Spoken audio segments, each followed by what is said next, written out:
मामा, अ, ये मेरी ज्वेलरी रख दीजिए प्लीज। क्यों, तुम पहनती नहीं हो ऐसे?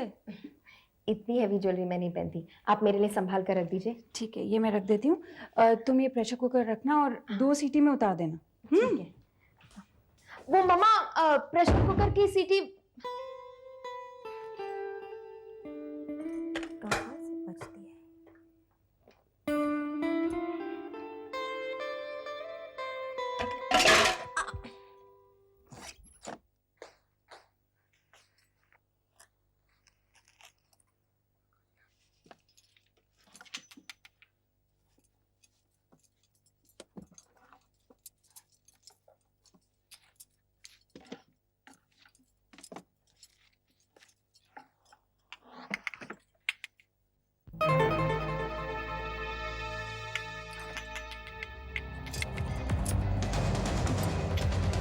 जया, जया, जया। हाँ माँ, क्या हुआ? क्यों चिल्ला रही हो? सुन, उस दिन ये सेफ तूने ही खोला था ना? किस दिन? शादी वाले दिन। तू वो हार लेने के लिए आई थी कि नहीं? हाँ, मगर हुआ क्या? इसमें एक फोटो था, वो कहाँ गया? किसका फोटो? मेरी दीदी का। कहाँ गया वो? मुझे क्या पता, मैंने कोई फोटो वोटो नहीं देखा। देख जया, ठीक से याद करके बता, जब तू वो हार लेने आई थी तो सेफ में फोटो था कि नहीं? अगर फोटो यहाँ था तो यही होगा ना माँ। अगर होता तो मैं तुझसे पूछती क्या? माँ, मैंने उस दिन सिर्फ हार निकाला था, उसके बाद मैं सीधे पंडाल पहुँच गई थी और आपको चाबी भी दी थी मैंने। अच्छा एक बात बता, तू जब यहाँ आई थी तो तेरे साथ कौन था? मैं और श्रुति, और कोई नहीं। श्रुति? ओह गॉड मम्मी, श्रुति आपकी दीदी का फोटो लेकर क्या करेगी? आप भी ना किसी पर भी शक कर लेती हो। लेकिन फिर वो फोटो गया कहाँ?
हेलो।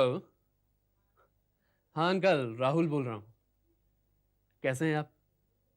हाँ, यहाँ पर तो सब ठीक है। जी हाँ, अभी बुलाता हूँ। नंदा, तुम्हारा फोन। हाय। हाँ अंकल।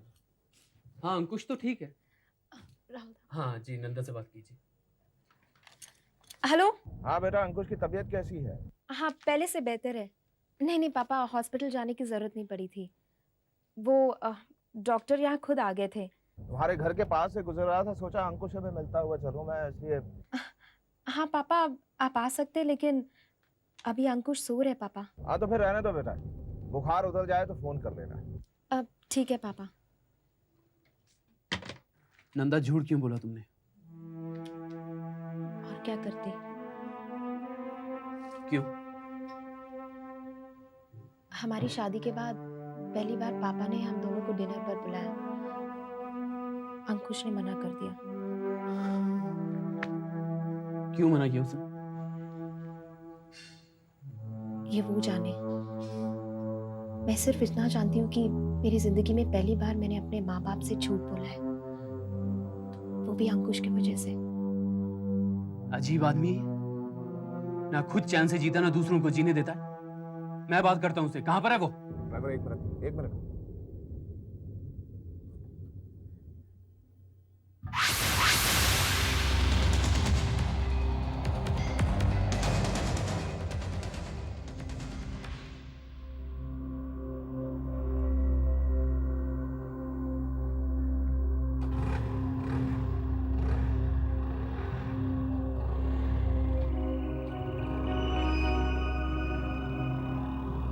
पापा क्या बात है, आपने मुझे अचानक बुला लिया? बेटा तू ठीक तो है ना? कोई परेशानी तो नहीं है तुझे? मैं तो बिल्कुल ठीक हूँ पापा, लेकिन आपने ऐसा क्यों सोचा? सोचा नहीं बेटा, मैंने अपनी आंखों से देखा।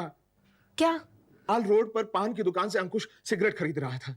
उसे देखकर मुझे कहीं से ऐसा नहीं लगा कि वो बीमार है या उसे तेज बुखार है।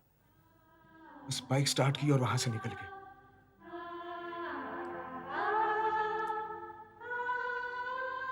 बेटा क्या बात है बेटा?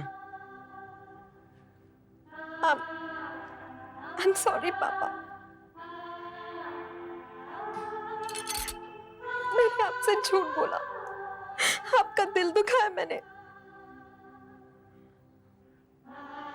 बेटा मुझे इस बात का दुख नहीं है कि तुमने मुझसे झूठ बोला, दुख इस बात का है कि तुम मुझसे कुछ छुपा रही हो। क्या बात है नंदा? बेटा तुम्हारे साथ बदतमीजी तो नहीं करता है ना वो? कोई बुरी आदत है उसे? शराब पीता है? तो क्या है बेटा, उसकी जिंदगी में कोई दूसरी औरत तो नहीं है? पता नहीं पापा, मुझे पता नहीं, मुझे कुछ नहीं पता पापा। नहीं बेटा, रोते नहीं, रोते नहीं, मैं हूं ना, सब ठीक हो जाएगा। नहीं बेटा, रोना बंद करो। नहीं, नहीं।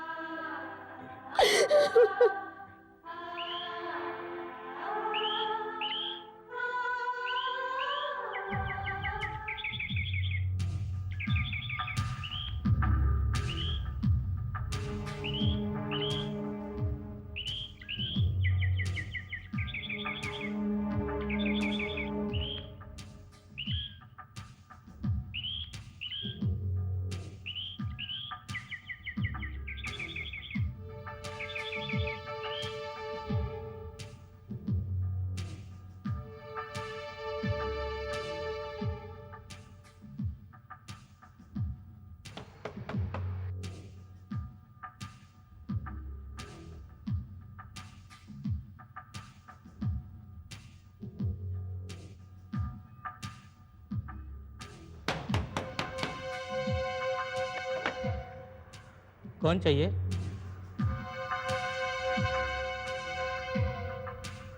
दामोदर।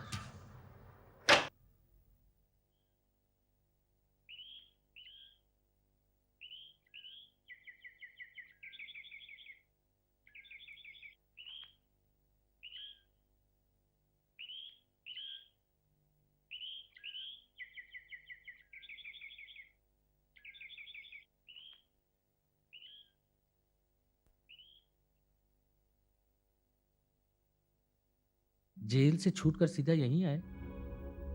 नहीं, दिनेश राय की छोटी हवेली की तरफ गया था मैं। अब वो लोग उस हवेली में क्यों रहने लगे भला? तुम्हारे जेल जाते ही राजपूत रोड पर एक आलीशान बंगला बनवाया है, वहीं रहते हैं। कमीने साले। पुरानी बातों को भूल जाता हूँ। कैसे भूल सकता हूं मैं? अपनी पूरी जवानी सलाखों के पीछे गुजार दी मैंने। इन बाप बेटे की वजह से मुझे उस जुर्म की सजा काटनी पड़ी जो मैंने कभी किया ही नहीं था। अब तो सिर्फ मुझे दो काम करने हैं। एक, मुझे दिनेश बाबू से हिसाब किताब चुकता करना है, और दूसरा, छोटी बिटिया को ढूंढ कर उसे बताना है कि मैं उसके बाप का कातिल नहीं हूं। छोटी बिटिया मतलब स्मृति? हाँ। उसका पता भी वही है जो दिनेश रॉय का है। मतलब स्मृति दिनेश रॉय के छोटे भाई दीपक की बीवी है।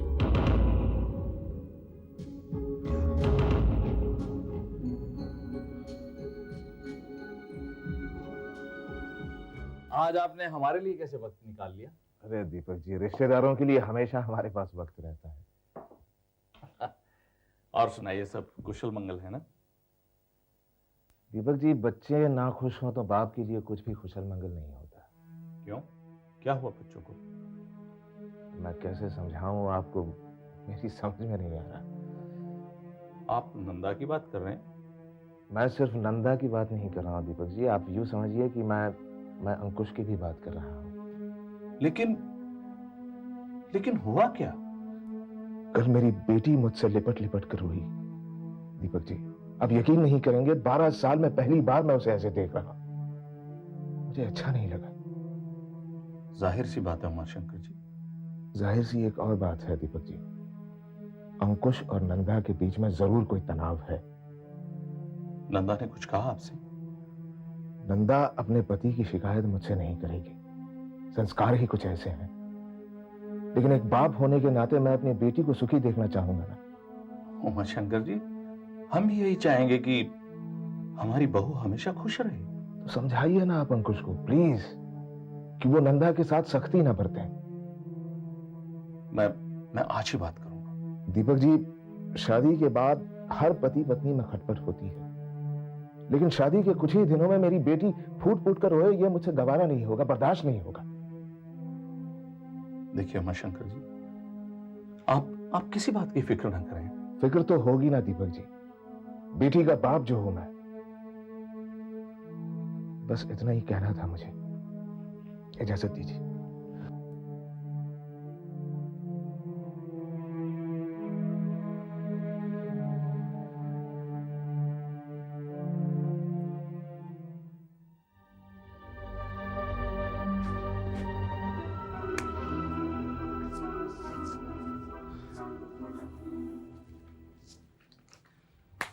डैडी, आप सोए नहीं अभी तक? नहीं, तुम्हारा इंतजार कर रहा था। मेरा इंतजार? कहां थे तुम? गैरी के साथ गया था। शादी के बाद भी शादी के पहले की जिंदगी जी रहे हो तुम? जी? बगैर बताए घर से चले जाना, देर रात को घर में आना। हमारे अलावा भी कोई है इस घर में जो तुम्हारा इंतजार कर रहा है? मैं बहुत थक गया हूं। मैं भी बहुत थक गया हूं तुम्हारी इन गैर जिम्मेदाराना हरकतों से। मैंने ऐसा क्या किया? तुम्हारी वजह से उमाशंकर जी के सामने मुझे शर्मिंदा होना पड़ा। मेरी वजह से? अगर तुम नंदा के साथ डिनर पर चले जाते तो क्या बिगड़ जाता तुम्हारा? शादी के बाद ये सब भी करना पड़ता है, कब सीखोगे तुम? मैं कोई भी ऐसा काम नहीं करना चाहता हूं जिसमें मेरा मन ना हो। तुम्हारी जिद की वजह से बेचारी नंदा को वो करना पड़ा जो उसने कभी नहीं किया। क्या किया उसने? उसे अपने माँ बाप को झूठ बोलना पड़ा। तुम्हें कोई बुरा ना कहे इसलिए उसने झूठ बोला कि तुम बीमार हो, जो कि उसकी चोरी बाद में पकड़ी गई। पहले उसे शर्मिंदा होना पड़ा, बाद में हमें। आखिर ये कब तक ऐसा चलेगा? हाँ? क्या बात है, आप क्यों चिल्ला रहे? अगर तुम नहीं चाहती हो कि मैं चिल्लाऊं तो अपने इस लाडले को समझाओ, इसे दुनियादारी सिखाओ। देखिए, आप प्लीज अपने कमरे में जाइए। अंकुश, तू भी जा अपने कमरे में। नंदा इंतजार कर रही है, उसने खाना नहीं खाया। अब जाइए प्लीज।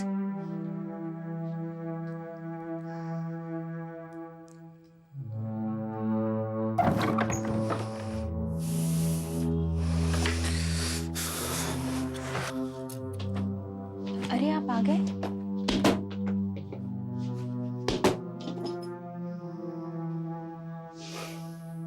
चलिए खाना खा लीजिए। भूख नहीं है मुझे। मैं नीचे जाकर खाना गर्म करती हूँ, आप कपड़े बदल लीजिए।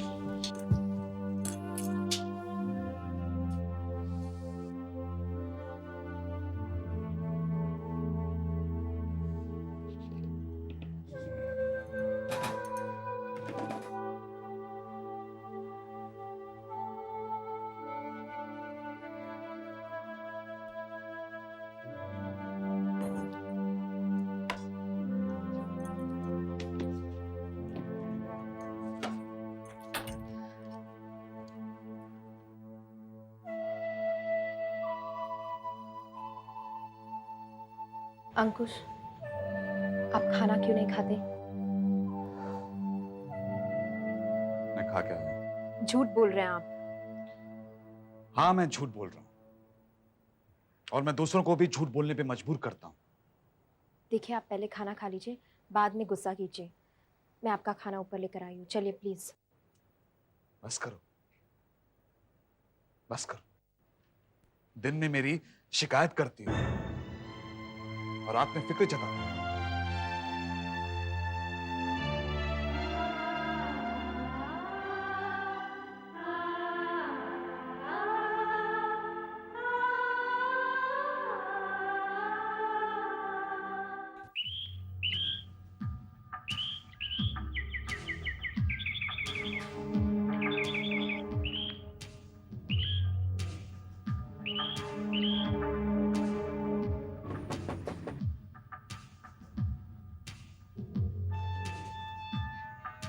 जी दिनेश राय की कोठी यही है ना?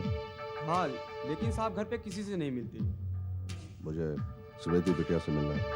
एक मिनट।